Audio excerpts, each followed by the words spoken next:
गुरुचरित्र वाचलंय कधी? जरूर वाचा. त्यात गुरुचरित्रामध्ये असं लिहिलंय की पहिले अन्नाची निर्मिती होते आणि मग सजीव येतात. प्रत्येक सजीव हा कशावर तरी अवलंबून असतो. त्याला आपल्या संस्कृतीत म्हटलंय जीव जीवस्य जीवनम. जे वनस्पती उगवली त्याच्यावरती कीड आली. आपल्या दृष्टीने कीड, शास्त्राच्या दृष्टीने कीटक. जो शाकाहारी आहे आणि मी लावलेले वनस्पती खातो म्हणून मला त्याचा राग येतो, आम्ही त्याला मारून टाकायचा प्रयत्न करतो. माझे लावलेला हा खाणारा कोण, तर त्याला मी कीड म्हणतो. प्रत्यक्षामध्ये काय आहे, तर निसर्गामध्ये जसं माझं ते अन्न आहे तसं त्या कीटकाचंही ते अन्न आहे. त्याची कुठली तरी अवस्था त्या वनस्पतीवर पूर्ण होते. आता एक कीडच वाढायला राहील मग? तसं नसतं. जसा कीटक आहे तो वनस्पती खातो, त्याला आपण कीड म्हणतो.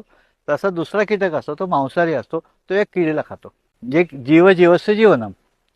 प्रत्येकाची संरक्षण रचना तिथे तयार असते आणि ती येत राहते. एक आला की त्याच्यामागे दुसरा येतो. कीड, वनस्पती लावली, कीड आली, किड्याला खाणारा मित्र कीटक आला, या दोघांची संख्या नियंत्रण करायला पक्षी आला.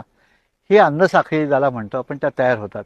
तसे शेतीच्या दृष्टिकोनात कीड जरी असली तरी एन्व्हायरमेंट, परिसंस्थेच्या दृष्टिकोनातनं तो आवश्यक घटक असतो.